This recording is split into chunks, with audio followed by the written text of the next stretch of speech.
आपने तो गैप ले लिया, जो आस पड़ोस के लोग थे वो भी सारे नेगेटिव कर दिए, पुरानी टीमों के लोग थे उन्हें भी सबको नेगेटिव कर दिया, आप तो डायरेक्ट सेलिंग सबसे छुड़वाई दी। हाँ, मैं नेगेटिव था। अगर मुझे कोई समझाने आता तो मैं रियल में उसको समझा के वापस चेक देता। बाल मजदूरी करी आपने? यस। क्या पैसे मिलते थे आपको? 30 रुपए मिल रहे थे सर 8 घंटे के। घर की परिस्थिति सही नहीं थी, झेल नहीं पाते थे पढ़ाई का खर्चा वगैरह ये वो। डाउनलाइन के सामने, ग्रुप के सामने उन लोगों ने झगड़े कर लिए, मारामारी कर ली, तो वहाँ से हमारा बिजनेस पूरा वो शो के कारण कोलैप्स हो गया था। इतनी मेहनत करने के बाद फिर जज्बा टूट गया मेरा। ये बात रियल है? 2 साल तक मेरा एक ही चेक बना था। मेरे पास 3 बंदे जुड़े थे खाली। 2 साल तक और कुछ नहीं आया आपको? और कुछ नहीं आया सर। तो कोई लिस्ट भी नहीं थी, कोई लोग भी नहीं होंगे, तो फिर ये मुकाम कैसे हासिल किया, फिर कैसे टीम बनी? गुजरात में कोई नेटवर्क तो बचा ही नहीं था, सारे लोग मतलब खत्म हो चुके थे वो टाइम। तो हमें ऐसा लग रहा था कि भाई हमारे लिए और कोई रास्ता तो है नहीं। चिंगारी मतलब अंदर से आई। बैठे बैठे मैं सोच रहा था कि मैं लिस्ट कहाँ से लाऊं। फिर ऐसा क्या हुआ कि वो आपको छोड़ के कहीं और चले गए? हम किसी को डांट देते और किसी को बुरा लग गया तो कोई तीसरा व्यक्ति बीच में आके उसका फायदा उठा गया होगा। नेटवर्क मार्केटिंग, डायरेक्ट सेलिंग के खिलाफ ही हो गया था। मैं चाहता ही नहीं था कि अब मैं कोई दूसरा नेटवर्क मार्केटिंग पकड़ूं। मैंने मतलब संन्यास ले लिया था वो टाइम। लीडिंग लीडर्स के इस पॉडकास्ट में एक बार फिर हम आपका स्वागत करते हैं। दोस्तों, लीडिंग लीडर पॉडकास्ट एक ऐसा शो है जिसका ध्येय है कि हमारे देश में हर व्यक्ति के अंदर लीडरशिप जरूर हो, चाहे वो किसी भी क्षेत्र से हो। जैसा कि हमने बताया है कि हमारे इस पॉडकास्ट शो में विभिन्न क्षेत्रों की वो पर्सनैलिटी जिन्होंने अपने अपने क्षेत्रों में बहुत बड़ी कामयाबी और बहुत बड़ा मुकाम हासिल किया है, उनसे हमें मिलने का, जानने का और उनसे कुछ सीखने का मौका मिलेगा। आज इसी श्रृंखला में हमारे बीच आए हुए हैं डायरेक्ट सेलिंग इंडस्ट्री के एक बहुत बड़े दिग्गज, जिनका 25 साल का डायरेक्ट सेलिंग का एक्सपीरियंस है और उन्होंने पिछले कुछ सालों में बहुत बड़ी कामयाबी अपनी मेहनत से और अपने जज्बे से और अपनी लीडरशिप से हासिल की है। तो चलो उनका स्वागत करते हैं। Welcome mister Kunal Jadhav sir. नमस्कार सर। तो कुणाल सर, सबसे पहले ये बताएं, आप रहने वाले कहाँ के हैं? सर मैं गुजरात अहमदाबाद के बाजू में एक सानंद गांव है, वहाँ का रहने वाला हूँ। तो आप प्योर गुजराती हैं और हमने सुना है कि गुजराती लोगों की बिजनेस सेंस बहुत होती है और आज देश में भी गुजराती लोग बिजनेस की दुनिया हो या पॉलिटिकल दुनिया हो, उसमें कहीं ना कहीं लोगों को लीड कर रहे हैं। तो कहीं ना कहीं गुजरातियों में लीडरशिप की इनबिल्ट क्वालिटी तो होती है। तो कुणाल सर, ये बताइए, आपने पढ़ाई लिखाई कहाँ तक की और किस स्कूल से की? सर मैं प्राथमिक से 10वीं तक पढ़ा हूँ और माध्यमिक में मैंने जेडीजी स्कूल हमारे सानंद गांव में थी, वहाँ पे पढ़ाई करी है।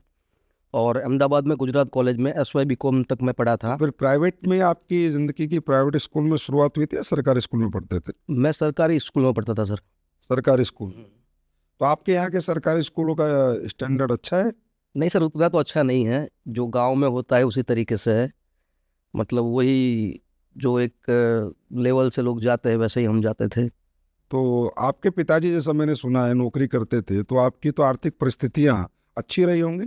नहीं, पिताजी सर नौकरी करते थे लेकिन वो टाइम उनका सैलरी बहुत कम था और कुछ कारण से उनको थोड़ा कर्जा भी था, तो घर की परिस्थिति सही नहीं थी, झेल नहीं पाते थे पढ़ाई का खर्चा वगैरह ये वो।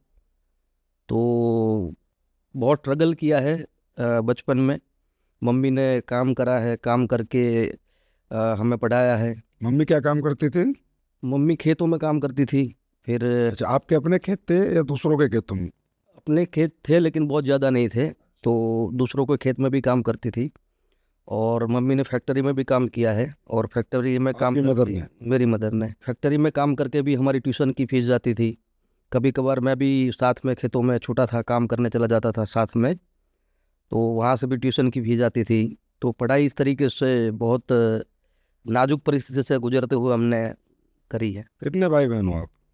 मेरी 2 बहन है, मैं एक भाई हूँ। अच्छा, इकलौते बेटे हो? हाँ। खेतों में काम करके तो तभी तो आपने इतनी मजबूती हासिल की है। यस। खेत का तपा हुआ किसान यस। आज देश का एक इतना बड़ा नाम और इतना बड़ा बिजनेसमैन बना। Yes sir. अच्छा, हमें ये पता चला कि आपने 10th के तुरंत बाद कोई फैक्ट्री में काम करना शुरू कर दिया था, क्या हुआ था?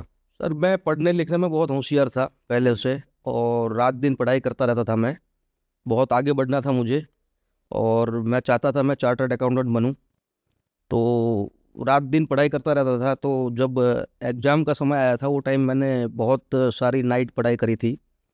अब हुआ ऐसा कि जो दिन पहला एग्ज़ाम का हमारा पेपर था वही दिन मुझे एडमिट करना पड़ा, और बहुत ज़्यादा मतलब बीमार हो गया था मैं। तो 15 दिन वहाँ पे बीमार रहा, वही 15 दिन में मेरी एग्ज़ाम ख़त्म हो गई, बोर्ड की 10वीं की? 10वीं की। तो इतनी मेहनत करने के बाद फिर जज्बा टूट गया मेरा कि अब पढ़ने में इंटरेस्ट नहीं रहा था, और घर की परिस्थिति भी ऐसी थी कि बहुत ज़्यादा ट्यूशन वगैरह हमने 10वीं में करे थे और उसको सारा कुछ मतलब ख़राब हो गया।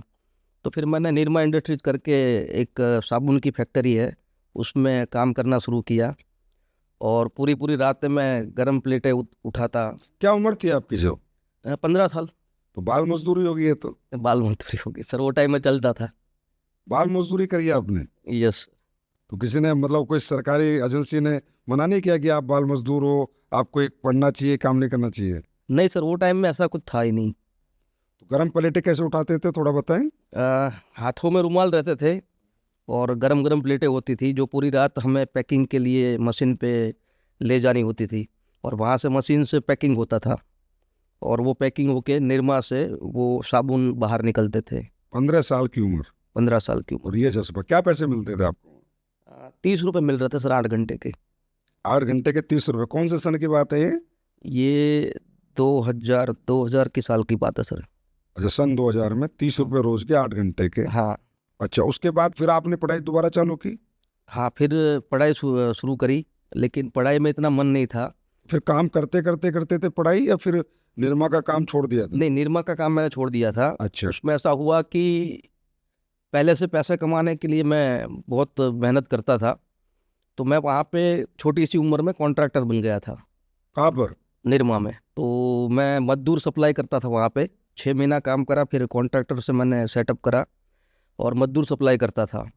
तो एक बार ऐसा हुआ कि हमारी जो मजदूर की बस आ रही थी उसको एक्सीडेंट हो गया, और उसमें 2 लोग मर गए। ओह। तो जिसके कारण से फिर मुझे निरमा का काम बंद करना पड़ा, और निरमा का काम बंद करके फिर से मैंने 10वीं की जो पढ़ाई की, जो शुरुआत थी एग्ज़ाम की, वो मैंने तैयारी करी। फिर 10वीं के बाद मैंने 11वीं करी। 11वीं में भी मतलब जो तरीके से मतलब पहले पढ़ाई कर रहा था वो तरीके से तो नहीं कर पाया था, लेकिन 11वीं के बाद फिर 12वीं भी सानंद केंद्र पूरी करी, और फिर अहमदाबाद जाके मैंने एसवाई तक कॉलेज करी। जो आपका कॉलेज था वो पूरा नहीं कर पाए थे ना?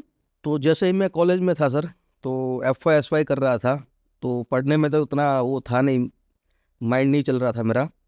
तो पैसा कमाने के लिए साथ में मैं पान का गल्ला भी चलाता था, इस्त्री की दुकान भी चलाता था। पान का गल्ला मतलब? पान का गल्ला मतलब सिगरेट और वो सब बेचते थे? हाँ, हमारे गुजरात में उसको मावा बोलते हैं, सुपारी और वो तम्बाकू वाला। नहीं तो आपने ऐसे गल्ला मतलब खोके लगाते हैं लोग जिस तरह, एक छोटी सी जगह पर, वैसे कुछ बनाया हुआ था आपने, या नहीं, आपकी कोई पत्रे दुकान का थी? पत्रे का एक गल्ला था जो मैंने 2000 रुपये भाड़े पे लिया था वो टाइम। पान का गल्ला चला? पान का गल्ला, हाँ। और मैंने सुना और भी बहुत कुछ किया, क्या क्या किया, थोड़ा बताओ आपने। और भी सर मैंने साथ में इस्त्री की दुकान चलाई है, और 12-15 फैक्ट्री में मैंने काम करा है। जैसे निरमा में काम कर रहा था, वैसे कॉलेज के साथ में मैंने कोर इंडस्ट्रीज करके वहाँ पे था, जो ग्लूकोज की बोतल बनाती थी, उसमें काम किया है। फिर वायर की एक कंपनी थी, उसमें मैंने काम किया है। फिर सुजलोन करके एक कंपनी थी। सुजलोन अभी भी है? हाँ, उसमें मैंने काम किया है। फिर सोनार करके एक तार बनाने वाली कंपनी थी, उसमें भी मैंने काम किया है। फिर डॉल्फिन करके एक दवाई की कंपनी थी, उसमें भी मैंने काम किया क्या है। मजदूरी की है या सुपरवाइजर थे? मजदूरी करी है सर, मजदूरी। ज्यादातर जैसे मजदूरी की? हाँ, ज़्यादातर मजदूरी। जैसे कॉलेज चलता था तो कॉलेज में अगर मैं दिन में जा रहा था तो नाइट में मजदूरी करने जा रहा था। अगर मेरा नाइट का सेट नहीं होता था तो मैं सुबह जाता था। ऐसा करके शिफ्ट वाइज मैं। और वो स्त्री का क्या होता है? स्त्री क्या मतलब? स्त्री का सर मतलब दुकान था, जैसे पान का गल्ला होता है, साथ में स्त्री भी कर लेते थे। वो प्रेस करते हैं जो कपड़े हाँ, लोग? कपड़ों को प्रेस करते हैं ना। कपड़े धोने लोगों के और फिर उनको प्रेस करने? नहीं, धोना नहीं था सर। जब प्रेस धोए हुए कपड़े आते हैं ना, जो रोड पे वैसे लोग लगाते हैं, समझ गया मैं, समझ गया। वैसे मैं इस्त्री करता था। तो क्या होता था कि सुबह सुबह अगर मान लो 20-25 जोड़ी कपड़े आए तो इसको इस्त्री करके हम निकल जाए, तो वो टाइम में 1 रुपया 50 पैसे मिलते थे, तो 50-100 रुपये का काम वो भी हो जाता था। अच्छा, आपके बारे में कहा जाता है कि एक कोरियर बॉय से बना करोड़पति। कोरियर बॉय पहुंचा इतने बड़े मुकाम पर। कोरियर में आपने कब काम शुरू किया, कैसे किया? तो SY BCom जैसे ही मैंने करी तो SY BCom के साथ मैंने कुरियर का भी काम करना शुरू किया। एक जगह पे ज़रूरत थी तो मैंने 500 रुपये कुरियर की नौकरी से शुरुआत करी, और मैं वहाँ पे साइकिल लेके घूमता था, और साइकिल लेके घर घर जाके मेरा कुरियर डालने का काम होता था। साइकिल सुबह, हाँ, तो सुबह सुबह वो भी काम मैं कर लेता था। तो कोरियर कितने घंटे करते थे? कुरियर वैसे तो सर मैं पूरा दिन करता था, लेकिन कॉलेज के टाइम में क्या करता था, 2 लेक्चर भरे, फिर बंक मारा, फिर कुरियर के काम में चला गया, फिर आया वापस, फिर मैं अपना जो कुरियर का ऑफिस था शाम का वो संभालता, और वो जो बैंकों का काम होता है वो बैंकों के कुरियर लेके फिर रात को 10 बजे मैं अहमदाबाद गांधी आश्रम आता, वहाँ पे सारे कुरियर बांट के फिर सुबह घर जाता, फिर सुबह घर जाके फिर मैं कॉलेज जाता, फिर कॉलेज से आके फिर कुरियर करता। मेहनती तो आप बहुत थे। तो कुणाल सर, कोरियर में कहाँ तक तरक्की कर पाए थे, कहाँ तक पहुंचे थे आप? कुरियर में सर मैं 1 आध साल काम करने के बाद मैंने अपनी खुद की 5 ब्रांड डाली थी। प्रोफेशनल कुरियर है, मारुति कुरियर है, DTDC कुरियर है, एक दूसरा भी ब्रेस फ्रेश करके कुरियर था। तो ऐसे कुरियर में मैंने एजेंसी लेना शुरू करी, और एजेंसी ले लेके मैंने खुद की ब्रांचें डालना शुरू करी। तो जैसे सानंद गांव है, अहमदाबाद है, धौलका है, चांगोदर है, बावला है, वहाँ पे मेरी ब्रांचेस थी। तो कुणाल सर, मतलब आपके बचपन से ही दिमाग में ये तो था कि मुझे मालिक बनना है, मालिक। कोरियर बॉय से फिर दुकानें डालना, एजेंसियां लेना, मतलब बिजनेस करने की थॉट तो बचपन से ही आपके अंदर थी। Yes sir. तो मतलब जब आप पढ़ते थे तो नौकरी करने के बारे में नहीं सोचते थे? सर पढ़ता था, लेकिन जब 10वीं में मैं बीमार हो गया उसके बाद मेरा पढ़ाई से मन। जैसे एक व्यक्ति पढ़ता है तो सोचता है मैं अफसर बनूंगा, साइंटिस्ट बनूंगा, तो आप नहीं सोचते थे कि मैं नौकरी करूंगा, आप सीधा सोचते थे बिजनेस करूंगा? नहीं, मैं एक ही सोच बना ली थी कि मैं बिजनेसमैन बनूंगा। पढ़ाई एक टैग के लिए था, मतलब पढ़ा हूँ। गुजराती का तो है ना, नौकरी ना करो। गुजराती तो भाई मतलब आज भी देश में सरकारी संस्थाओं में या कहीं भी गुजराती बहुत ना के बराबर हैं। गुजराती तो सही मायने में पैदा ही बिजनेसमैन होता है। अच्छा, फिर ये डायरेक्ट सेलिंग आपकी जिंदगी में कैसे आई? सर जब कुरियर का काम कर रहा था तो मेरे जो दोस्त था उसको इनवाइट करने के लिए एक व्यक्ति आया था, एक इनविटेशन कार्ड लेके, और वो कुछ बातें कर रहे थे कि आपकी ज़िंदगी बदल जाएगी, आपका ये हो जाएगा, आप बहुत बड़े बन जाओगे, बहुत पैसे कमाओगे। तो मैं कान लेके सुन रहा था, क्योंकि माइंड में बिजनेस तो था ही। तो वो जो कार्ड था वो मेरे टेबल पे छोड़ के वो चला गया, मतलब जिसको इनविटेशन दिया था वो गया नहीं। तो उसके ऊपर उसका नंबर था, तो मैंने STD PCO से उसको फ़ोन किया कि भाई वो कार्ड आपका यहाँ पे छूट गया है, तो क्या था वो? तो बोला एक बड़ा बिजनेस है, आप आओ, आप भी देख सकते हो। मतलब समझा कोई किसी को रहा है, बुला किसी को रहा है, कार्ड आपके हाथ लगा और आपने कॉल कर ली? हाँ, मैंने कॉल कर लिया सामने से। तो उन्होंने बताया कि ये जगह पे आना है, संडे का एक वेन्यू है, तो उनको मतलब वो बिजनेस देखने के लिए मैं गया। वो टाइम समझ में कुछ नहीं आया था, लेकिन एक ही बात समझ में आई थी कि लोग यहाँ से पैसा कमा रहे हैं और मुझे पैसा कमाना है। ऐसे गए आप किसी और के इनविटेशन पे, किसी और के कार्ड पे आपने अपनी किस्मत खोल दी। Yes sir. तो उसके बाद उस कंपनी में जिसमें आपने काम किया, आपका सफर कैसा रहा? तो सफ़र तो बढ़िया रहा, नाम अच्छा कमाया। 2 साल तक मैं एक ही चेक पे टिका था, 2 साल तक मेरा एक ही चेक बना था। लेकिन लोगों को देख देख के एक पेशेंस था कि मतलब मैं भी यहाँ पे कुछ कर पाऊंगा। 2 साल में शुरू के डायरेक्ट सेलिंग के 2 साल में एक चेक मतलब कितने पैसे आ गए थे आपको? वो 435 रुपये का एक चेक था सर। ये बात रियल है? रियल है सर। 2 साल में? 2 साल तक मेरे पास 3 बंदे जुड़े थे खाली, उसमें से एक का कमीशन 435 रुपये आया था। 2 साल तक और कुछ नहीं है आपको? और कुछ नहीं आया सर। फिर तीसरे साल? तीसरे साल में फिर थोड़ा बिजनेस को सीखा समझा, तो तीसरे साल से थोड़ा अच्छा काम शुरू हुआ था। तो कुणाल सर, जैसे आप तो आए थे कोरियर की दुनिया से या फैक्ट्रियों में काम करके, तो आप डायरेक्ट सेलिंग में आए, तो शुरू में आपको कोई दिक्कत नहीं आई? सर दिक्कत आई ना, बहुत बहुत दिक्कत आई। क्या क्या? पहले तो छोटी छोटी सी उम्र थी, तो किसी को इनविटेशन करने जाते और किसी को बोलते कि भाई यहाँ पे बहुत पैसा है, और हमको देखते और हमको देख के वो लोग हंसते हमारे ऊपर कि भाई तू इतना छोटा है और यहाँ पे पैसे की बात कर रहा है। और वो टाइम डायरेक्ट सेलिंग में जब हम आए तो हमारे पास कपड़े भी एक ही जोड़ी थे, एक वाइट शर्ट था, एक ब्लैक पैंट थी, लाल लाल टाई थी। तो ऐसे ही हम घुमा करते थे, लोगों को इनविटेशन करा करते थे। अच्छा, पैदल जाके लोगों को गाड़ी के सपने दिखा? हाँ, पैदल जाके या तो साइकिल के ऊपर। तो लोग हंसते होंगे? लोग बहुत हंसते थे कि ये आ गया करोड़पति। अच्छा, फिर और क्या दिक्कतें आई? और सर फिर लोग इनविटेशन करते, लोग आ भी जाते, लेकिन हमारी उम्र के कारण लोग विश्वास नहीं कर पाते थे। मतलब सबसे बड़ा रोड़ा शुरू में कामयाबी में वो आपकी छोटी उम्र थी। छोटी उम्र थी। क्या उम्र थी? सर 21 साल, 20-21 साल की। 20-21 साल की उम्र में हमने शुरू किया था। और क्या दिक्कत है? वो टाइम के अंदर हमारे जेब में पैसे नहीं होते थे सर। तो आना जाना, लोगों को फॉलोअप करने के लिए जाना, बस में आना जाना, कुरियर का काम भी मैं साथ में वो टाइम कर ही रहा था, और नेटवर्क मार्केटिंग भी शुरू कर ली थी, कॉलेज भी चल रही थी। तो दिन में 3 बार अहमदाबाद आना, सानंद से जाना, तो ये बहुत टफ हो रहा था। कभी कभार ऐसा भी हुआ है कि हम डायरेक्ट सेलिंग करते तो वो टाइम के अंदर पूरा पूरा दिन भूखा रहते। रात को कभी कभार एक आध दाबेली खाने मिल जाए, हमारे अहमदाबाद में दाबेली होता है वड़ा पाव जैसा। तो वो टाइम के अंदर पानी के लिए भी हमारे पास पैसे नहीं होते थे। हम मतलब पाउच खरीदना है तो उसके लिए भी हमें सोचना पड़ता। तो म्यूनसिपालिटी की अगर कोई परब वगैरह मिल जाए तो हमें वहाँ पे पानी भी पीते थे। इस कष्ट में डायरेक्ट सेलिंग आपने शुरू की। हाँ, ये कष्ट। 2 साल में 435 रुपए कमाए, और फिर भी टिके रहे, डटे रहे, क्या सोच के? सर वहाँ पे जो लोग थे, जो सीनियर लोग थे जो आते थे और वो अपनी कहानी को सुनाते थे, तो हमें ऐसा लग रहा था कि भाई हमारे लिए और कोई रास्ता तो है नहीं, या घर में कोई ऐसा परिवार तो है नहीं कि लाखों रुपए करोड़ों रुपए कमा के हम कोई मतलब आगे बढ़ जाए। तो जीवन के जो सपने पूरे करने थे वो मुझे ऐसा लग रहा था कि डायरेक्ट सेलिंग से ही हो पाएगा। अगर मुझे आगे बढ़ना है तो बस यहाँ पे ही टिके रहना है, यहाँ पे ही काम करते रहना है। तो हमने ये सीखा था सर। आपको ये समझ में आ गया कि यही एक रास्ता है जो आपको ऊंचाइयों पे पहुंचा देगा। हाँ सर, मिडिल क्लास के लिए और लोअर मिडिल क्लास के लिए इससे ज़्यादा कोई रास्ता है ही नहीं। कुणाल सर, उस कंपनी में मैंने सुना है आपने गाड़ी ले ली थी, कितने साल में ले ली थी? उसमें 5 साल में सर मैंने गाड़ी ले ली थी। कौन सी गाड़ी ली थी? मारुति अल्टो लिया था सर। कैसा महसूस हुआ था पहली गाड़ी लेके? सर पहली गाड़ी जब मैंने ली थी तो मारुति अल्टो 2005 में ऐसा था कि बहुत बड़ी गाड़ी है, बहुत बड़ा मतलब नाम था। मतलब ऐसा लग रहा था कि आज के समय की मर्सिडीज। तो वो टाइम के अंदर जब मैं मारुति अल्टो लेके अपने गांव में गया था, जैसे ही गांव में घुसा वहाँ पे पूरा गांव मेरा स्वागत करने के लिए मतलब खड़ा था। बारिश आ रही थी एक साइड में अल्टो की एंट्री हो कौन रही से थी। साल की बात है? ये 2005 की साल की बात है सर।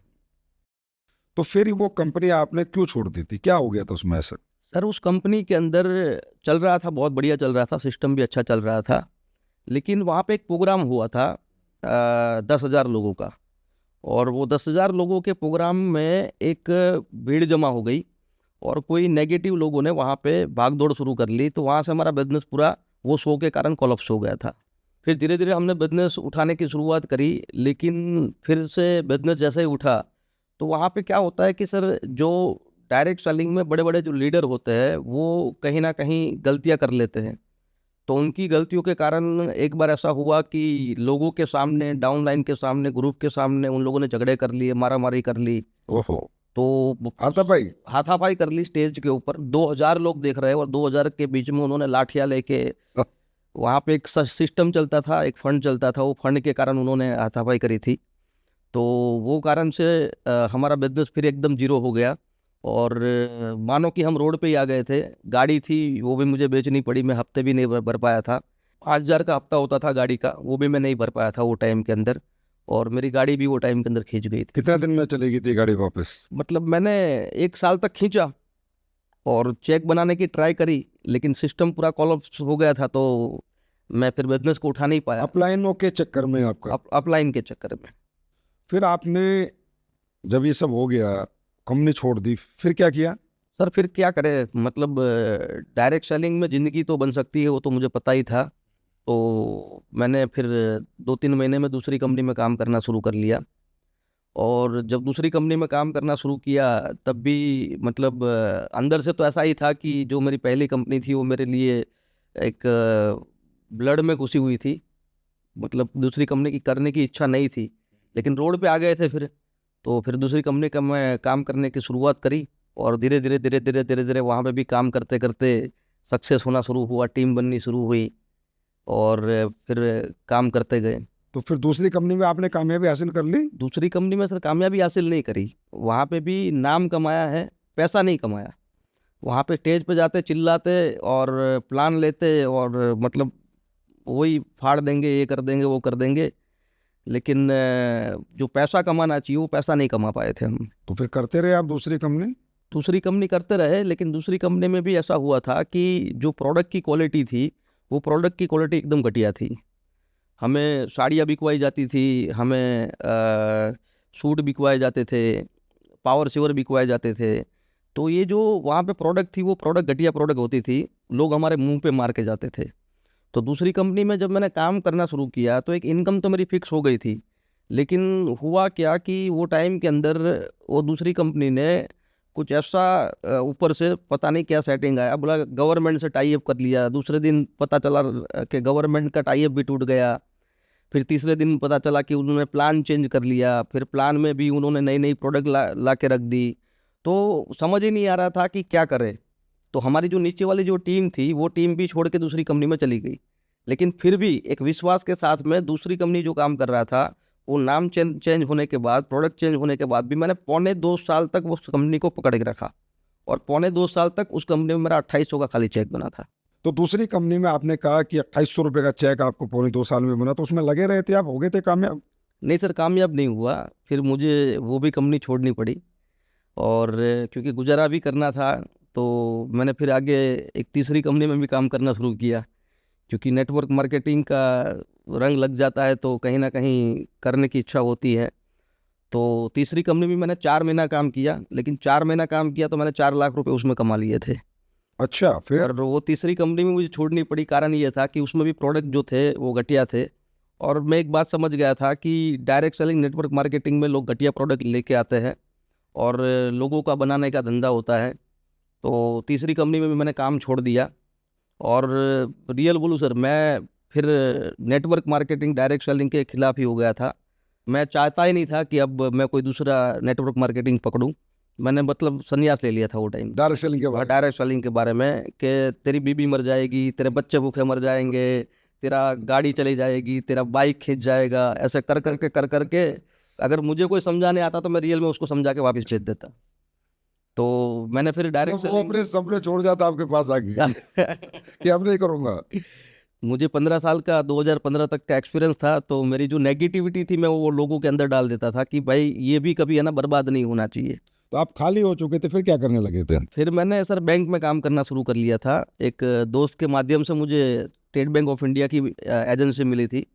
तो वहाँ पे कियोस्क ऑपरेटर, मतलब एज ए ब्रांच इंचार्ज, मैंने अपनी एजेंसी लेके काम करना शुरू किया था। वो अच्छी कमाई हो रही थी? हाँ, वहाँ सर धन्यवाद है नरेंद्र मोदी साहब का कि उन्होंने जनधन योजना निकाली। और जनधन योजना के अकाउंट वहाँ पे मतलब बहुत खुलते थे, लाइनें लगी रहती थी, भीड़ लगी रहती थी। तो महीने 1.5 लाख रुपए सर वहाँ पे मैं कमाने लगा था स्टेट बैंक ऑफ इंडिया में। कुणाल ने लखपति से नीचे तो कभी देखा ही नहीं, कहीं भी जाएगा लाखों से ऊपर तो कमाने थे। Yes yes. अच्छा, मैंने सुना है कि आप और आपकी वाइफ एक ही कंपनी में डायरेक्ट सेलिंग करते थे, फिर आप लोगों को प्यार हुआ और एक डायरेक्ट सेलर ने एक डायरेक्ट सेलर से शादी की, ये कहाँ तक सच है? सर ये रियल में सच नहीं है। अच्छा। ये रियल में जो हमारी अपलाइनें थी, वो अपलाइनों ने मतलब खिलाया हुआ एक गुलाब है, लोगों को बताया है। अच्छा।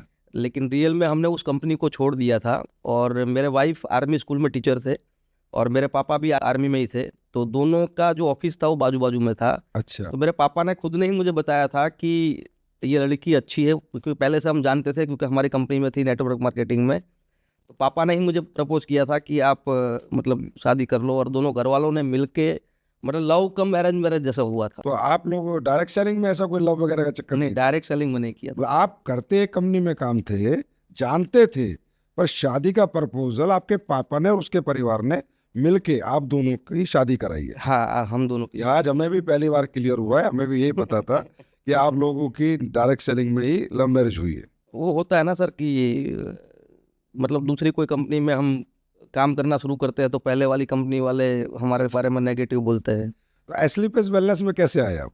सर एस्लीप वेलनेस में मैं बैंक में एक बार बैठा था, और मामचंद सर मेरे दोस्त थे पहले से। क्योंकि मामचंद सर भी उस पुरानी कंपनी में काम। हाँ, मामचंद सर पहले पुरानी कंपनी में काम करते थे और वो अहमदाबाद में उनका ट्रांसफ़र था नेवी में। तो मैं उनको जानता था, मेरे पापा भी जानते थे, तो फ्रेंड थे मेरे। तो एक बार चैट हो रही थी और हाय हेलो कर रहे थे हम, तब मामचंद सर ने बताया था कि हमने कोई कंपनी खोली है। तो मैं वो टाइम हंस रहा था कि भाई कंपनी खोली है, मुझे बख्श देना, क्योंकि मैं महीने 1.5 लाख तक अब पहुंचा हूँ। अब मेरे को मुश्किल से बैंक खोला है, बैंक का मालिक बनाओ। अब मुझे अल्टो नहीं खिंचवानी है दोबारा, क्योंकि एक छोटी गाड़ी फिर लाया था ईओन, तो मुझे खिंचवानी नहीं थी। तो मैंने सर को तो मना ही कर दिया था। लेकिन बोलते हैं ना सर कि अगर आपके जीवन के अंदर कुछ लिखा है, भगवान ने लिखा है कि करोड़पति आप बनोगे, तो नम्रता को एक बार प्रॉब्लम हुई पैरों में। मैंने सब जगह दिखाया, हॉस्पिटल में दिखाया, तो ऑपरेशन का बोला पैरों में नसों में पानी भर गया है, आपको वो पानी खिंचवाना पड़ेगा। तो मैं भी जानता था कि अगर मैंने नसों में पानी खिंचवाया तो पैर वैसे ही खराब हो जाएगा, तो मैंने नहीं करा। फिर कई आयुर्वेद, एलोपैथी सब कुछ करता रहा मैं, लेकिन उसका प्रॉब्लम सॉल्व नहीं हो रहा था। अब दिक्कत ये थी कि वो डांस टीचर और म्यूजिक टीचर थी, तो उसका कैरियर खराब हो जाता अगर मैं उसका इलाज नहीं करवाता था। तो मैंने मामचंद सर को एक बार ऐसे ही पूछ लिया कि सर आपके पास कोई प्रोडक्ट है ऐसी, क्योंकि मैंने एक वीडियो देखा था नागपुर के अंकल का, वो बोल रहे थे मैं 4 माले चढ़ के अभी हाँ हाँ, उनका वीडियो देखने के बाद थोड़ा मुझे लगा था, लेकिन यकीन नहीं आ रहा था। मुझे ऐसा लग रहा है कि वो जैसे नहीं, वो फेयर एंड लवली की ऐड आती है और ऐश्वर्या आती है, बोला फेयर एंड लवली लगाओ गोरे हो जाओ। मैंने बहुत घिस डाली, मैं अभी तक गोरा नहीं हुआ हूँ। तो मैंने सोचा कि पैसे खिला के कुछ कराया होगा। तो मामचंद सर को एक बार मैंने पूछा कि भाई सर ये सही है या मतलब ऐसे ही, मतलब जो लोग करते हैं वैसे ही है। और इतने नेगेटिव थे आप कि एक वो बुजुर्ग आदमी थे, मुझे भी याद है, वो हमारे नागपुर के हाँ वो माटे सर थे, हाँ और उनके घुटने ठीक हुए थे। हाँ हाँ अब इतने नेगेटिव थे और आप सोच रहे हैं किराए पे ला के बात कर। किराए पे लाके बात कर रहा है, क्योंकि एडवर्टाइज में यही तो चलता है। गजब केकड़े बच्चे। फिर मामचंद सर ने बोला कि आप आ जाओ, मैं प्रोडक्ट देता हूँ और ठीक हो जाएगा, बहुत अच्छा आयुर्वेद है, एक नेक नीयत से हमने कंपनी बनाई है, लोगों के भले के लिए बनाई है। मैंने बोला सर लोगों के भले के लिए कंपनी कौन बनाता है, मुझे पता है, 15 साल मैंने निकाल दिए हैं, आप प्रोडक्ट भिजवाओ फिर देखते हैं, अगर प्रोडक्ट में दम होगा तो देखेंगे। तो सर ने प्रोडक्ट भिजवा ही नहीं। एक बार नैनीताल जिम कॉर्बेट जाना हुआ, तो ऐसे ही घूमने जा रहे थे, शादी के इतने साल हो गए, पैसा कमाए नहीं थे तो गया नहीं था, बैंक में पैसा कमाया, तो मैंने सोचा कि चलो निकल जाते हैं। तो फ्लाइट से जैसे उतरे, फेसबुक में मैंने डाला था, तो मामचंद सर ने देख लिया कि मैं दिल्ली आया हूँ। तो मामचंद सर का फ़ोन आया, बोला कहाँ है? मैंने बोला सर अहमदाबाद में। बोला साला झूठ क्यों बोल रहा है, अभी तो दिल्ली उतरा है तू। अच्छा, आपने फेसबुक पे पोस्ट कर दी थी? हाँ मैंने सुबह फेसबुक पे जिम कॉर्बेट। हाँ, सर ने देख लिया, तो सर ने फिर बुलाया कि ना तू ऑफिस आ जा, मिल के जा। तो नम्रता मैडम को मैंने पूछा कि चलो क्या करते हैं, अब तुझे प्रॉब्लम भी है तो अगर कोई दवाई ववाई भी मिल जाए तो वहाँ से देख लेते हैं। तो आए हम कंपनी के अंदर, मैंने सर को बोल के रखा था सर प्लान मत दिखाना, अच्छा, मैं प्लान नहीं देखूंगा, आप मुझे प्रोडक्ट देना, मैं प्रोडक्ट लेके निकल जाऊंगा, चाय पी के निकल जाऊंगा। तो जैसे ही आया सर ने प्लान दिखाना शुरू कर लिया। अब 70 करोड़ का प्लान दिखाया, मतलब मैं तो 40 लाख तक प्लान किए थे, वो भी नहीं मिला आज तक, और 70 करोड़ के प्लान की बात कर रहे थे, तो यकीन नहीं आ रहा था रियल में सर। तो प्रोडक्ट ली यहाँ से, और प्रोडक्ट लेके घर गया। 1.5 महीने तक नम्रता को प्रोडक्ट मैंने पिलाई। आज करीबन 9.5 साल हो गए, लेकिन 9.5 साल में आज तक नम्रता को पैर की प्रॉब्लम नहीं हुई। ठीक हो गई थी नम्रता? ठीक हो गई, रिजल्ट मिला, और ये काम करने का फैसला लिया सर। बोला एक तरह से कुणाल सर, किस्मत आपके पीछे दौड़ रही थी। आपने दरवाजे बंद कर लिए थे, पर किस्मत ने पूरी ताकत लगा के दरवाजा खोल के और फिर डायरेक्ट चली आपकी झोली में डाल दी। यस। फिर जैसे कि आपने तो गैप ले लिया, बैंक खोल लिया, डायरेक्ट सेलिंग के केकड़े बन गए, जो आस पड़ोस के लोग थे वो भी सारे नेगेटिव कर दिए, जो आपकी पुरानी टीमों के लोग थे वो कहेंगे उन्हें भी सबको नेगेटिव कर दिया, आप तो डायरेक्ट सेलिंग सबसे छुड़वाई दी। तो फिर एसलीपीएस में जब आपने शुरुआत करी तो आपके पास तो कोई लिस्ट भी नहीं थी, कोई लोग भी नहीं होंगे, तो फिर ये मुकाम कैसे हासिल किया, फिर कैसे टीम बनाई आपने? तो सर हाँ, मैं नेगेटिव था, और फिर मैंने प्रोडक्ट को यूज करा, फिर जो रिजल्ट आए उसके कारण से आपने एक बार बोला फिर कि मैं अहमदाबाद आता हूँ, आप अपने लोगों को तैयार रखो। अब जैसे ही आपने बोला कि मैं 5 दिन के लिए अहमदाबाद आ रहा हूँ, तो मैं तो खुश हो गया था वो टाइम, और खुशी ये थी कि आप आ रहे हो, लेकिन अंदर से दुख ये था कि मिलाऊंगा किसको, क्योंकि मेरे पास तो लिस्ट भी थी नहीं, सारी खत्म हो चुकी थी। जब आपको एयरपोर्ट लेने के लिए आया तभी डरा डरा आया था मैं कि सर आ तो गए हैं, मैं क्या करूंगा, कि आगे कुछ पता तो नहीं चल रहा था। जैसे ही लेके आपको होटल में छोड़ा, फिर जब हम बैठे थे खाली, और आप एक बार गुस्सा हुए कि भाई यहाँ पे मैं क्यों आया हूँ, बैठे रहने थोड़े आया हूँ, तो वो माइंड के अंदर वो टाइम एक चिंगारी मतलब अंदर से आई, और मैं घर गया, और घर जाके बैठे बैठे मैं सोच रहा था कि मैं लिस्ट कहाँ से लाऊं, मैं लिस्ट कहाँ से लाऊं, मैं मिलाऊं किसको, क्योंकि मैंने तो कोई लिस्ट छोड़ी नहीं थी। तो जैसे ही नम्रता के सामने देखा, उसके मुंह को देख के मुझे याद आया कि इसकी तो लिस्ट बाकी है, नम्रता की। नम्रता की लिस्ट बाकी है। तो नम्रता आर्मी स्कूल में थी, तो उसके जितने भी स्टाफ वाले लोग थे, टीचर्स थे, पड़ोस वाले लोग थे, उनको फिर धीरे धीरे धीरे धीरे हमने लेके आना शुरू करा, आपको मिलवाना शुरू करा। और फिर 3 दिन जो आपने वहाँ पे प्लान करे, काउंसलिंग करी, उसके कारण से रिजल्ट मिलना शुरू हुआ। तो जैसे रिजल्ट मिलना शुरू हुआ तो कॉन्फिडेंट लेवल में बढ़ता गया कि हाँ यार, यहाँ पे मतलब काम होगा, अगर 3 दिन में इतना हो सकता है तो आगे होगा। तो जैसे जैसे काम शुरू करा, फिर आप गए, उसके बाद मैंने अपने जो 4-5 लोग थे जो पुराने थे, उनको भी याद करा कि भाई मैं तो बैंक में बैठ गया था, लेकिन वो तो कहीं ना कहीं कुछ ना कुछ कर रहे होगे, चलो लाओ मैं उनको प्लान दिखाता हूँ। तो फिर मैंने प्लान दिखाना शुरू किया। तो वो 5-6 लोग थे, वो भी मेरे विश्वास से, भरोसे से, और कंपनी के प्रोडक्ट को देख के वो लोग हमारे साथ जुड़े। वो भी सब छोटे छोटे बच्चे थे? हाँ, वो भी सर सारे छोटे छोटे बच्चे थे, 20 साल, 21 साल, 18 साल, 19 साल, मतलब उनके साथ काम करना शुरू किया। और आपने भी एक बार पूछा था कि इतने छोटे बच्चों के साथ काम किस तरीके से होगा, अगर कोई अच्छे नेटवर्कर हो तो काम हो पाएगा। लेकिन गुजरात में कोई नेटवर्कर तो बचा ही नहीं था, सारे लोग मतलब ख़त्म हो चुके थे वो टाइम। वो टाइम सर जब आपसे मुलाकात हुई, फिर आपको मैं जब छोड़ने आ रहा था, वो टाइम आपने, आपको पता हो, मुझे गाड़ी में बताया था कि कुणाल, अगर ज़िंदगी में करोड़पति बनना है तो यहाँ पे ना सिस्टम से चलना पड़ेगा, और लीडर बन के काम नहीं करना है, यहाँ से अब जीरो बन के काम करना है। तो अगर फ्रेशर बन के, अगर जीरो बन के अगर लग जाएगा तो यहाँ पे बहुत बड़ी सक्सेस मिलेगी। याद है आपको? हाँ, वो याद है सर। ईवन गाड़ी में थे हम, और मैं गाड़ी चला रहा था, नम्रता पीछे बैठी थी, आप बाजू में थे। शुरू शुरू में आपने मुझे थोड़ी लीडरशिप दिखाई थी ना? हाँ, मैं थोड़ा मतलब मान नहीं रहा था सर, थोड़ा गुजराती दिमाग है तो थोड़ा वो रहता था।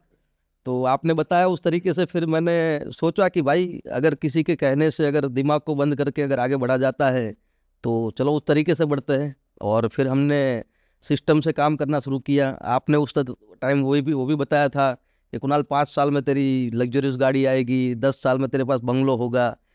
तो ये सारी बातों को सुन के मैंने स्लीपर्स वेलनेस में काम करना शुरू किया सर। मुझे याद है हमारे अहमदाबाद के, गुजरात के वो दिन, पूरे पूरे दिन मैं प्लान करता था होटल में, फिर रात को आपको अपना सिस्टम सिखाता था, आपके 15 साल वाले सिस्टम नहीं, अपना। Yes sir, yes sir. और फिर आपने मेरी कोई ट्रेनिंग मीटिंग कराई, कुणाल सर, वो नहीं भूलता मैं, ना एसी था, ना पंखा था, और आपने एक कंपनी के एमडी को उस हॉल में डाल दिया, और मैं पसीना पसीना, मेरी पैंट भीग गई, शर्ट भीग गई, और आप भी पसीना पसीना। Yes sir. तो उस दिन जब पसीना निकल रहा था तो मैं सोचा ये पसीना जरूर गुजरात में धंधा बनाएगा, लेकिन आपकी मेहनत ने फिर अच्छा बिजनेस किया, और रियली आपने बहुत अच्छा काम किया, अच्छी टीम बनाई, अच्छा धंधा बनाया। जी सर।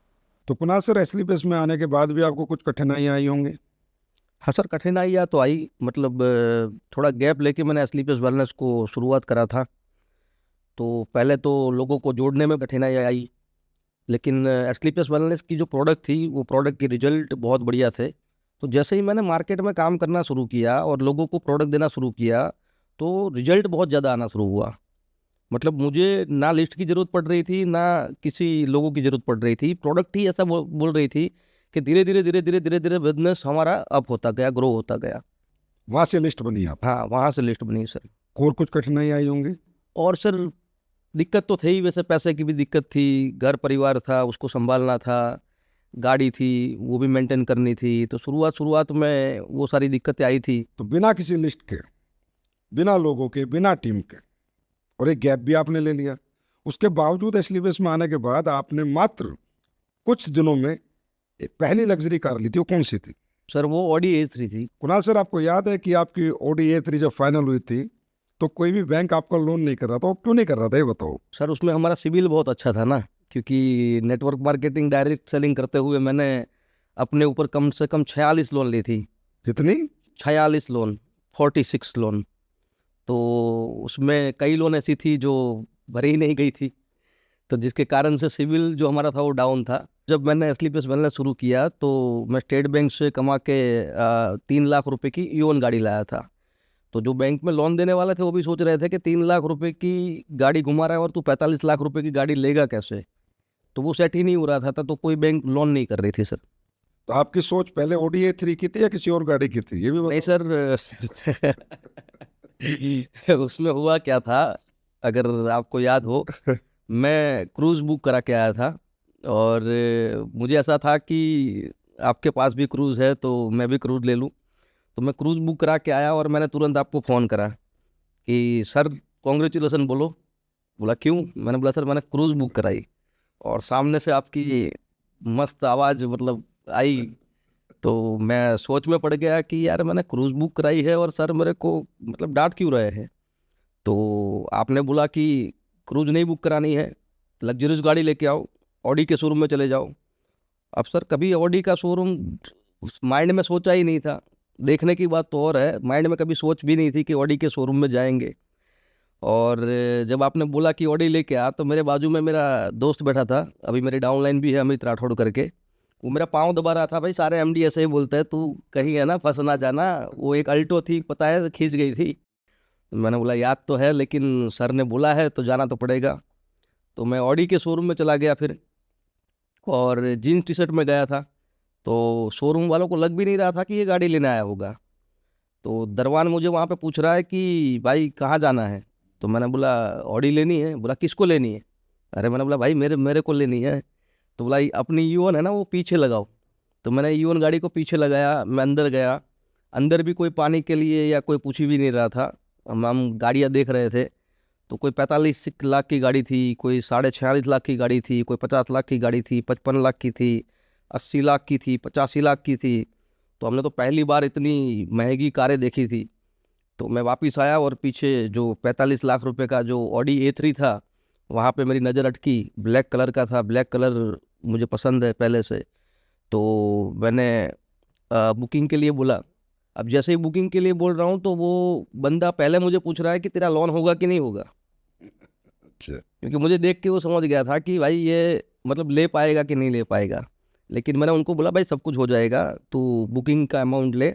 और बुकिंग अमाउंट लेके मैं कम से कम 2 महीना पूरे गुजरात की जितनी भी बैंक है, कोऑपरेटिव बैंक से लेके, लोकल बैंक से लेके, नेशनलाइज बैंक से लेके, हर जगह मैंने फाइल रख ली, लेकिन कहीं भी मेरी लोन नहीं हुई थी। फिर कैसे हुआ? फिर सर ऐसा हुआ कि यस बैंक करके एक बैंक था, उन्होंने बोला यस आपको हम लोन देंगे। और उसमें एक कंडीशन रखी गई कि 20 लाख रुपए डिपॉजिट रखो तो 23 लाख का लोन मिलेगा। अब रियल में सर 3 लाख का ही लोन हुआ था, क्योंकि 20 लाख मेरे को सामने डिपॉजिट रखना था।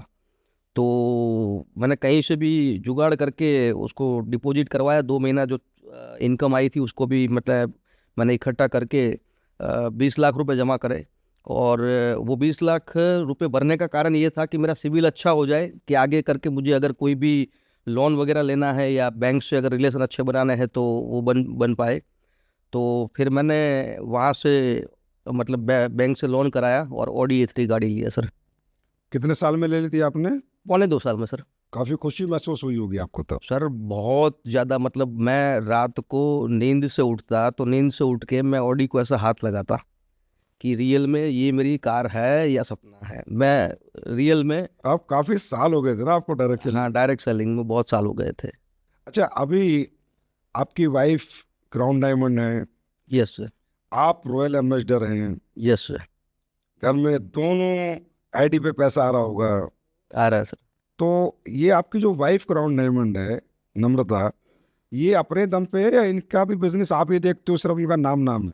नहीं नहीं सर, वो अपने दम पे ही काम कर रही है। वो पहले से ही नेटवर्क को जानती थी, मैंने आगे भी आपको बताया था। तो पहले भी उसने काम करा हुआ है तो उसके पास एक्सपीरियंस था। और वही एक्सपीरियंस के दम के ऊपर उसने अपने आईडी पे खुद ने काम करा है। मैंने जो सपोर्ट करना चाहिए अपलाइन की तरह, हमारे बीच में अपलाइन डाउनलाइन के रिश्ते हैं, हस्बैंड वाइफ के बाद में है। मतलब पहले अपलाइन डाउनलाइन? हाँ घर में तो वो भी कुणाल सर ही कहती है? हाँ घर में भी कुणाल सरी कहती है, मैं उनको मैडम ही कहता हूँ। और मेरे पापा भी नेटवर्कर है तो मेरे पापा भी मेरे को सर कह के ही बुलाते हैं। आपके पापा भी काम कर रहे हैं? हाँ मेरे पापा भी काम कर रहे हैं, वो रिसेंट डायमंड बनने वाले हैं। तो आपके घर की 3 आईडी लगी हुई है? हाँ 3 आईडी लगी है सर। 3 आईडी पे कमाई हो रही है घर में? 3 आईडी पे कमाई हो रही है। कैसा चल रहा है घर? सर बहुत बढ़िया चल रहा है सर। ये इतनी लग्जरियस लाइफ, इतनी वीआईपी लाइफ तो हमने जीवन में सोची नहीं थी। मैं नम्रता और आप में रिपोर्टिंग भी होती है कि आज कितने प्लान हुए, कितने सब? हमारी सर रिपोर्टिंग ही रिपोर्टिंग होती है। हस्बैंड वाइफ वाली लाइफ वो है ही नहीं। हम जब भी मिलते हैं तो हमारे बिजनेस की बात होती है। और यहाँ पे वेन्यू है, यहाँ पे जाना है, ये करना है, डाउनलाइन का ये करना है, यहाँ पे शो करना है, यहाँ पे ट्रेनिंग करनी, ये करनी, वो करनी, मतलब रात भर हम बैठे बैठे वो प्लानिंग ही करते रहते हैं। आपकी फैमिली को हम ऐसे कहते हैं डायरेक्ट सेलिंग फैमिली, तो डायरेक्ट इसमें कोई अतिशयोक्ति नहीं होगी। No. Everybody is doing direct selling. Yes sir. Father, yes sir. आपकी वाइफ। Yes sir. तो नम्रता जैसे कहीं जाती है, अकेले भी ट्रिप करने जाती है, अकेले भी ट्रेनिंग लेने जाती है, तो आपको कोई सिक्योरिटी नहीं होती? तो सर कभी ऐसा सोचा ही नहीं है। हम दोनों मैच्योर हैं, कई सालों से डायरेक्ट सेलिंग में लगे हुए हैं, तो हमारे बीच में कभी ऐसी बात ही नहीं आई इनसिक्योर जैसी।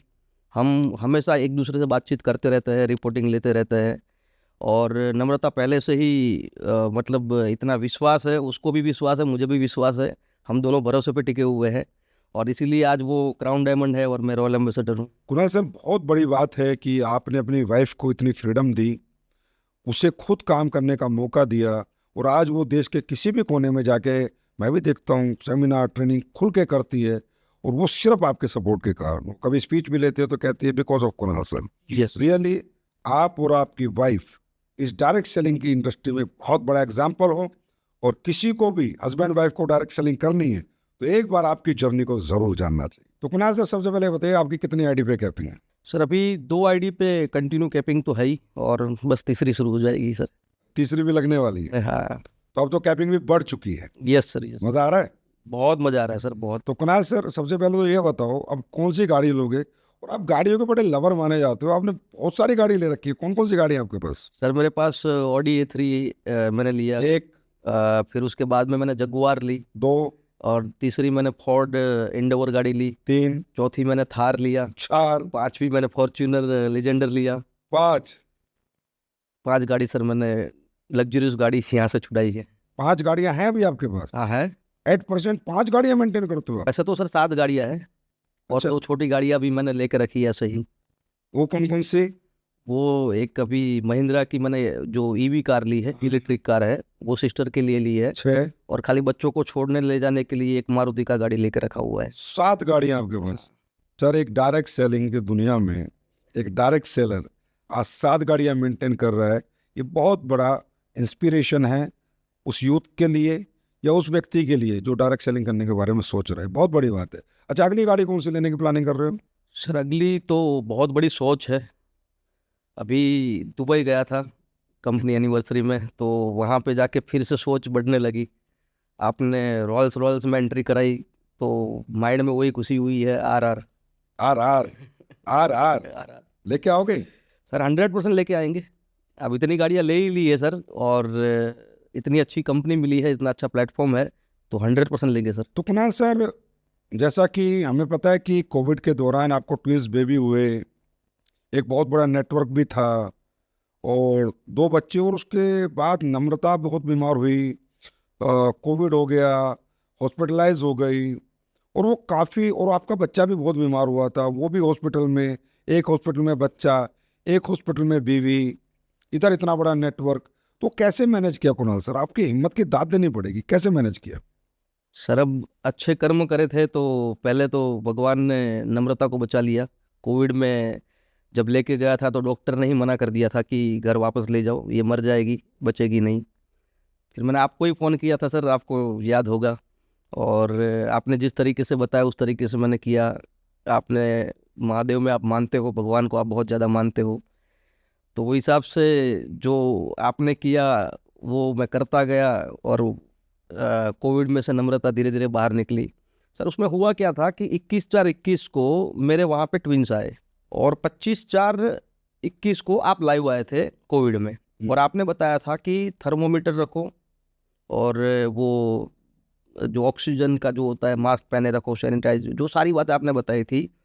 तो मैं ऑक्सीमीटर रखो। हाँ, ऑक्सीमीटर। हाँ, तो मैं आपकी बातों को पहले से फॉलो करता हूँ। जैसे ही आपकी मीटिंग खत्म हुई, मैं तुरंत जाके दौड़ के ऑक्सीमीटर और वो थर्मोमीटर वो लेके आया, और वही दिन रात को नम्रता को बुखार था। पहले से थोड़ा थोड़ा बहुत तो आ रहा था, लेकिन ऐसा लग रहा था कि प्रेगनेंसी थी और 2 बच्चे हुए हैं तो उसके कारण से वीकनेस होगी।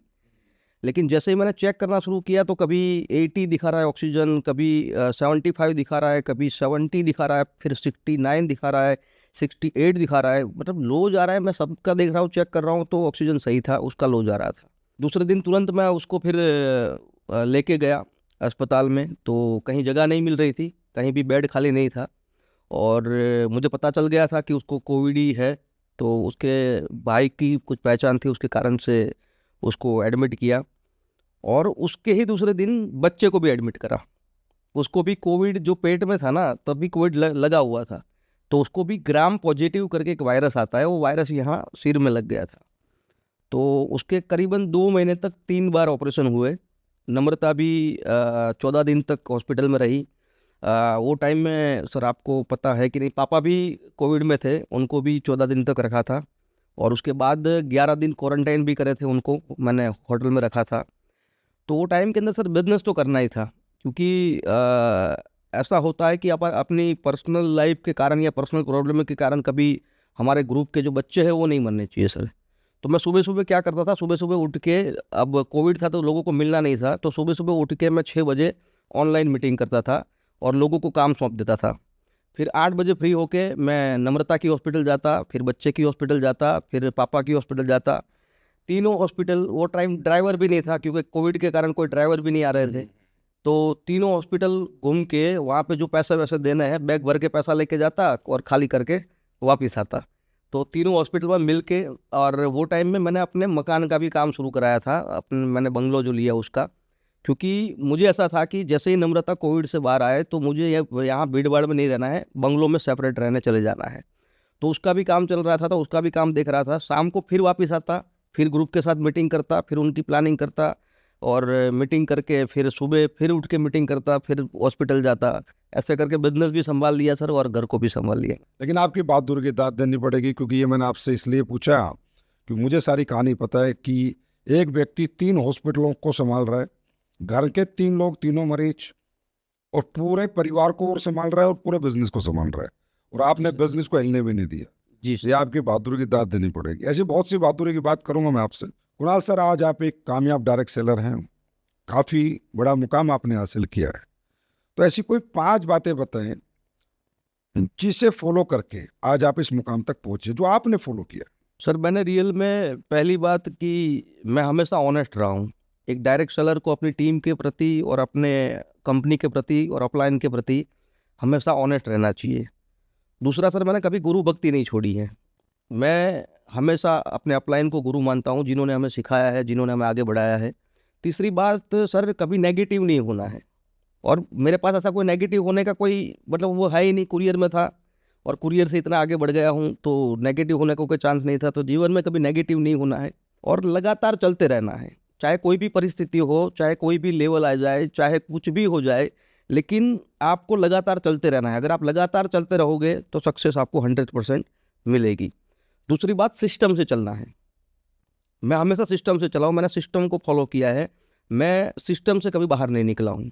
बस ये 5 बातें हैं मेरी सक्सेस की, जो मैंने आज तक मतलब अपने जीवन में निभाई है सर। गुरु भक्ति के तो बहुत से एक्सपीरियंसेस मेरे पास भी हैं। जी सर। अगर आपको फोन कर दिया जाए रात को 2 बजे की, सुबह 5 बजे की फ्लाइट लेके दिल्ली पहुंचो, तो आप दिल्ली मिलते हो। 100% सर।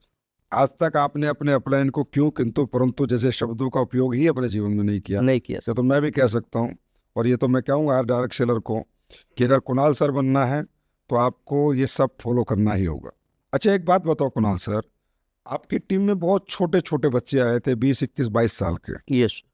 और उनके साथ आपने बहुत बड़ा मुकाम हासिल किया, और वो बच्चे भी बहुत बड़े बड़े रैंक पे आज हैं और काफ़ी ऊंचाई तक उनको पहुंचाया।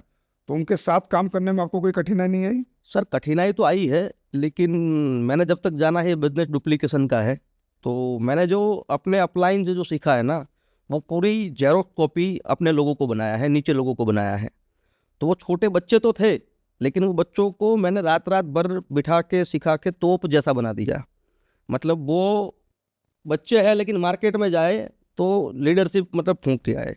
अच्छा कुणाल सर, आपके टीम में बहुत यंगस्टर्स थे, हैं अभी भी, और सारे यंगस्टर्स आपके कहना कि एक अच्छे रैंक पे पहुंचे, एक अच्छे लेवल पे पहुंचे, और ऐसे 2 यंगस्टर्स आपके साथ और थे जो वो भी बड़े अच्छे लेवल पे पहुंचे, बड़े अच्छे पैसे कमा रहे थे।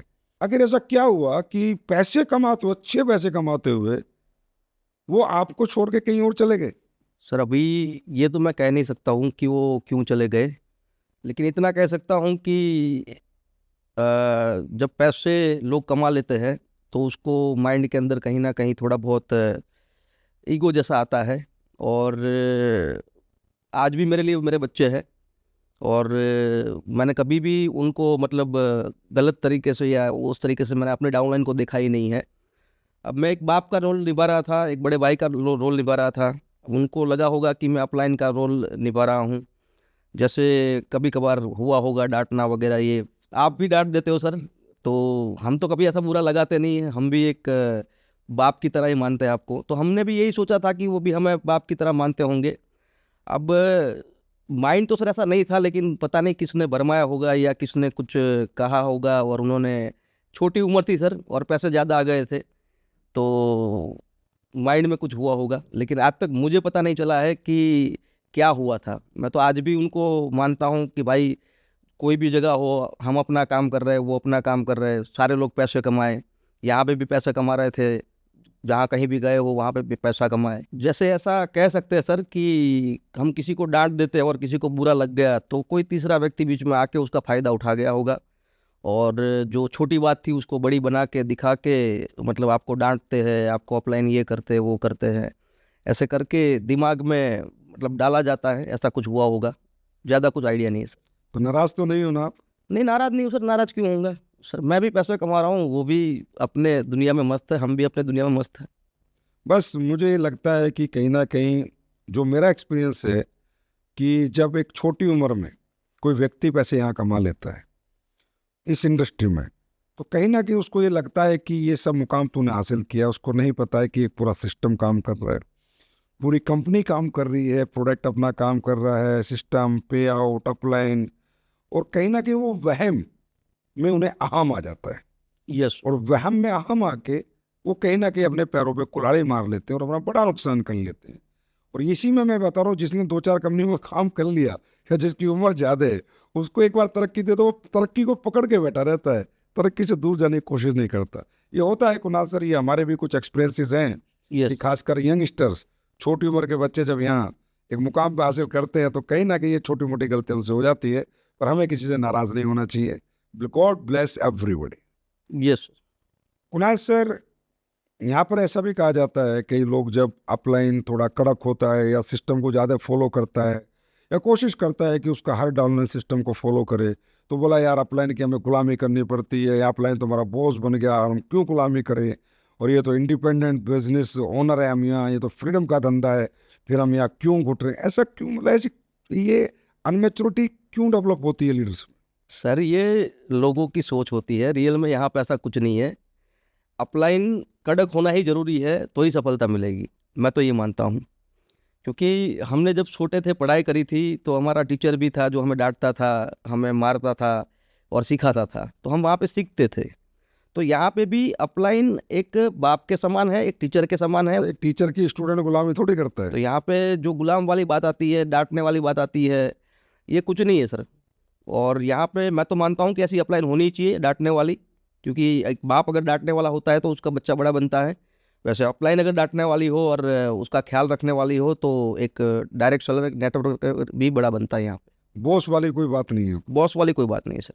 इसका मतलब ये है कि जो अपलाइन नहीं डांट रहे हैं, इसका मतलब वो सही में, तो सही में वो सही और रियल अपलाइन नहीं है, क्योंकि फिक्र जिसको है और तकलीफ जिसको होती है कुछ गलत होते देख, डांटता वही है, समझाता वही है। सर होता क्या है कि मान लो कि हमारे घर में हमारा बच्चा है और वो रिजल्ट कम मार्क्स से लेके आएगा, तो एक बाप को बहुत दुख होता है और वो डांट देता है। लेकिन पड़ोसी का बच्चा अगर रिजल्ट कम लेके आया तो बाप क्यों डांटने जाएगा?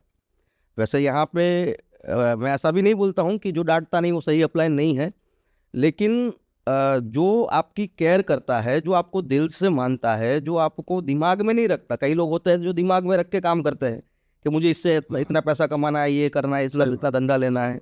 लेकिन जो दिल से रखता है, कोई भी व्यक्ति अगर डांटता है तो वो अपने बच्चे को ही डांटेगा, अपने खून को ही डांटेगा।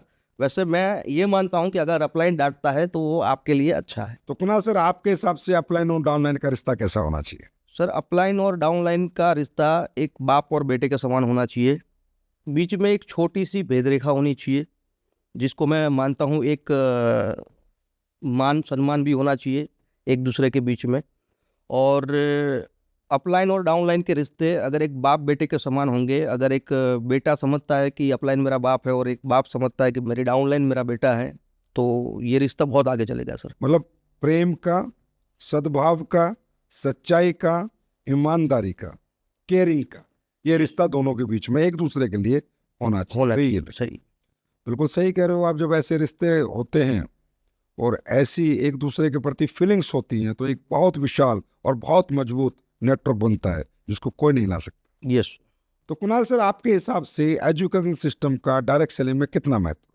सर एजुकेशन सिस्टम बहुत ज़रूरी है। एक कंपनी को चलाने के लिए एक सिस्टम होना चाहिए। जैसे मैंने जब भी काम करा है वो सिस्टम के साथ काम करा है। और एजुकेशन जो सिस्टम होती है वो एक नेटवर्कर को, डायरेक्ट सेलर को आगे बढ़ने के लिए सपोर्ट करती है। जैसे अगर कोई भी व्यक्ति को अपने मंजिल पे जाना है तो वो सिस्टम, एजुकेशन सिस्टम होना ज़रूरी है। अगर मान लो एक ट्रेन चल रही है, पटरी पे चल रही है, अगर वो पटरी से उतर जाएगी तो वो ट्रेन अपने मंजिल तक पहुंचती नहीं है। उस तरीके से अगर एक टीम में, एक लीडर में अगर एजुकेशन सिस्टम ना हो तो वो टीम सिस्टम के हिसाब से चल नहीं सकता है, वो अपने मंजिल तक पहुंच नहीं सकता है सर। कई बार ऐसा होता है कि आपकी कुछ डाउनलाइन अपने अनुसार ही काम करना चाहती है, वो आपके बनाए हुए एजुकेशन सिस्टम को फॉलो नहीं करती, आप ट्रेनिंग में बुलाते हो नहीं आती, आप फंक्शन में बुलाते हो नहीं आती, अपनी मीटिंग्स अपने अनुसार डिसाइन और डिफाइन कर लेती हैं। तो क्या ये सही है कि अगर आपकी डाउनलाइन कहती है कि जी मुझे आपके सिस्टम के अनुसार नहीं चलना, मुझे तो अपने अनुसार चलना है, तो उन्हें चलने देना चाहिए या रोकना चाहिए? बिल्कुल सर, चलने देना चाहिए। चलने देना चाहिए। हाँ, क्योंकि एक अपलाइन का फ़र्ज़ है बताना, और एक दो बार बताना भी चाहिए कि भाई अपनी सिस्टम से चलोगे तो क्या नुकसान है, क्या है। क्योंकि अगर मान लो कि वो चल गया, अगर उसके अंदर अच्छा एजुकेशन है, अच्छी लीडरशिप है, तो उसने अगर टीम को चला लिया, आगे बढ़ गया, तो हमें बोलना है वेरी गुड, आगे बढ़ो, बहुत बढ़िया है। और अगर वो सक्सेस नहीं हुआ तो हम ये भी बता सकते हैं ना, मैंने तेरे को पहले ही तो बताया था भाई, अपने हिसाब से नहीं चलना है। मतलब एक बार बताओ हाँ, और उसके बाद ये 2 बार बताओ, 3 बार बताओ, फिर बोलो वाह बेटा वेरी गुड, कच्चा काम कर। वेरी गुड, अच्छा। कर गया तो बल्ले बल्ले थम्स अप करो, शाबाश। नहीं कर पाया तो भाई मैंने तो बताया था। Yes. सही बात है। एक बार किसी को रोकना नहीं चाहिए, जो करना चाहे एक बार उसको करके देख लेना चाहिए, तो उसके भी मन की निकल जाती है कि यार हाँ, शायद मैं ऐसा करता तो ऐसा होता। मतलब करने देना चाहिए। करने देना चाहिए सर। कुणाल सर, आपका 25 साल का एक बड़ा विशाल एक्सपीरियंस है डायरेक्ट सेलिंग का। यस। तो एक मेरा सवाल है कि एक डायरेक्ट सेलर का फ्यूचर कैसी कंपनी में बनता है, कंपनी कैसी होनी चाहिए? सर एक डायरेक्ट सेलर का फ्यूचर मैंने 25 साल के कार्यकाल में जिस तरीके से देखा हुआ है कि कंपनी पहले तो ऑनेस्ट होनी चाहिए। कंपनी के ऊपर जो लोग बैठे हुए जो कंपनी को चला रहे हैं वो भी ऑनेस्ट और मेहनती होने चाहिए। कंपनी के पास एक अच्छा प्रोडक्ट होना चाहिए जो मार्केट में जाके अच्छी तरीके से चले, और लोगों को जो पैसा देते हैं 15,000 या 10,000 या कोई भी पैसा आप लेते हो, जैसे मान लो कि एप्पल का फ़ोन है, आईफोन 1.5 लाख का है, लेकिन उसको देने के बाद, उसको लेने के बाद एक अंदर से सुकून मिलता है कि भाई मैंने एप्पल का फ़ोन लिया। वैसे प्रोडक्ट ऐसी होनी चाहिए जो लोगों को सुकून दे, मार्केट में जाने के बाद वो प्रोडक्ट आगे मतलब उसका रोटेशन हो, लोग सामने से मांगने के लिए आए। तो ऐसी कंपनी होनी चाहिए, और वो कंपनी सिस्टम तगड़ा बनानी चाहिए, उस कंपनी का सिस्टम तगड़ा होना चाहिए। प्रोडक्ट के साथ में सिस्टम बहुत काम करता है। अगर सिस्टम मजबूत नहीं होगा तो कंपनी मजबूत नहीं होगी, प्रोडक्ट भी कुछ काम नहीं करेगी। तो एक अच्छी कंपनी, अच्छी प्रोडक्ट, अच्छी सिस्टम होनी चाहिए। तो एक नई कंपनी आती, नई कंपनी आती, वो कहती है मेरे तो प्रोडक्ट भी अच्छे हैं, मेरा तो प्लान भी अच्छा है, मेरा तो मैनेजमेंट भी अच्छा है, मेरे पास तो ट्रेनिंग सिस्टम है, तो मुझे कैसे पहचाने? जैसे आप आए थे जब इतना साल का एक्सपीरियंस लेके, तो आपने कैसे पहचाना? कैसे पहचानोगे आप नई कंपनी को?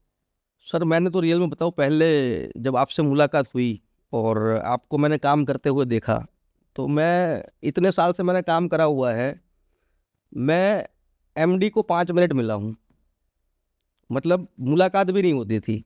और मैं यहाँ पे देख रहा हूँ कि एक कंपनी का मालिक एमडी लेवल पे 5 दिन तक यहाँ पे आके प्लान करता है, मेहनत करता है। तो सर वो एमडी की सोच क्या होगी अपनी कंपनी को लेके, मतलब वो किस कदर तक उस कंपनी को ऊंचाई तक लेके जाना चाहता होगा। तो मैं तो पहले मैनेजमेंट देखा और मैनेजमेंट मुझे पावरफुल लगा, और जैसे ही प्रोडक्ट यूज़ करना शुरू करा तो प्रोडक्ट के रिजल्ट भी मिलने शुरू हुए।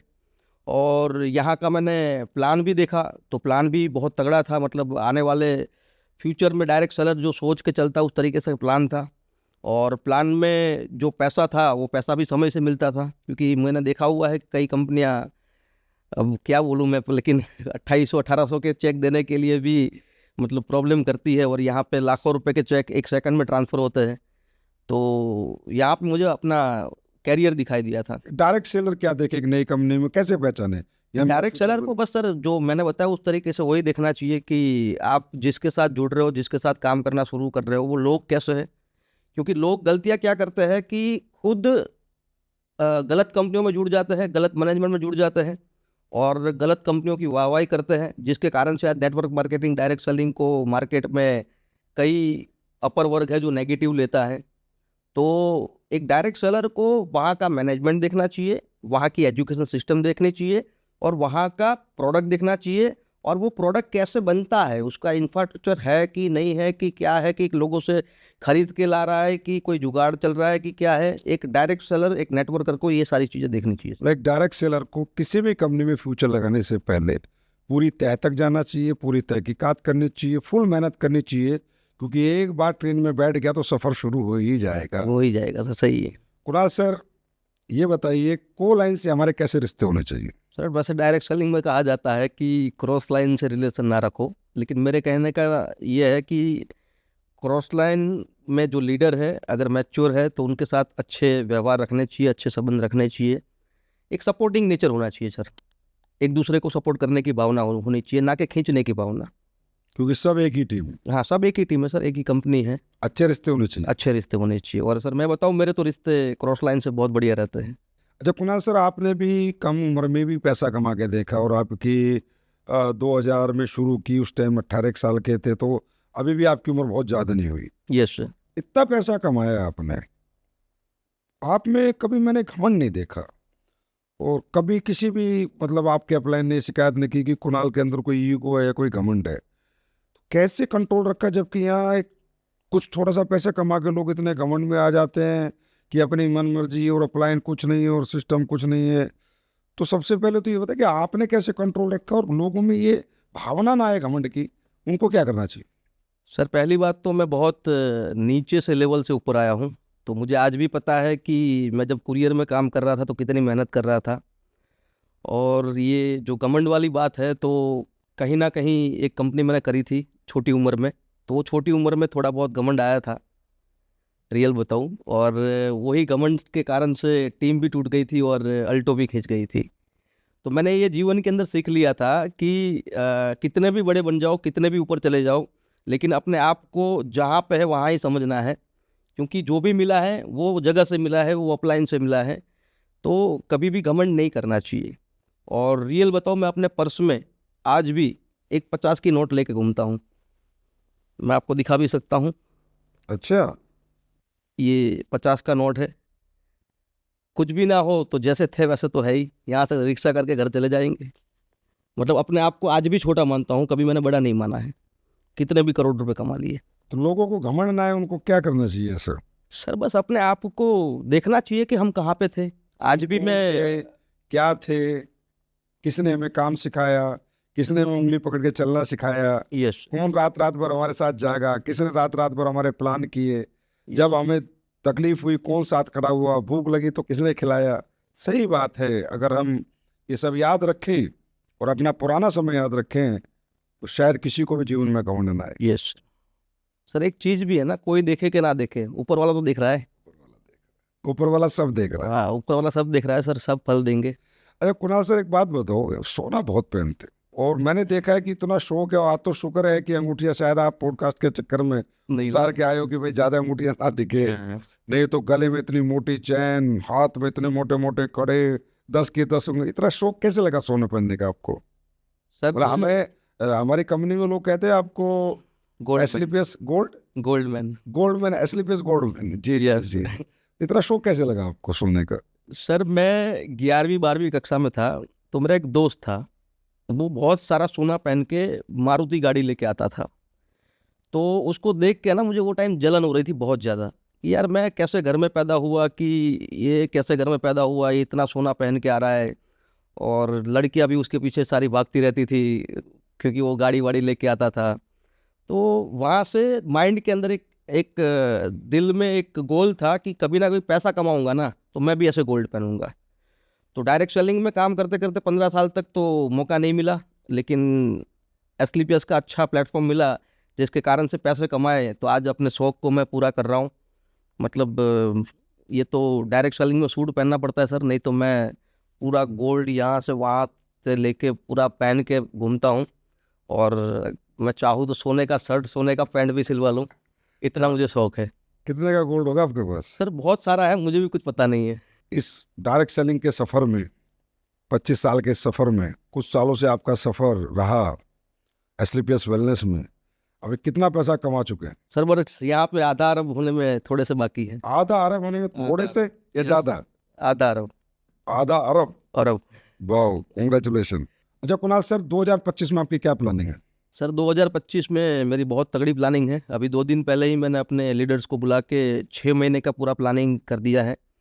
कितना कितना 10 कदम रहेगा, कितनी ट्रेनिंग रहेगी, कितनी मीटिंग्स रहेगी, कितने अभी हमारे शिमला अचीवर्स होंगे, आगे की और 3 महीने की प्लानिंग क्या है वो भी बना के रखी है। अभी से मैंने सीक्रेट ऑफ सक्सेस एसओएस की प्लानिंग भी बना के रखी है। हर महीने के मेगा सेमिनार जो होने वाले हैं उसकी भी प्लानिंग बना के रखी है। और हमारे अहमदाबाद में एक बहुत बड़ा शो हो रहा है विजय रथ, तो विजय रथ की भी प्लानिंग मैंने बना के रखी है। मतलब 2025 का पूरा फाइनल प्लानिंग मैंने करके रखा है सर। तो 2025 में क्या कुणाल सर क्राउन एम्बेसडर तक पहुंच चुके होंगे?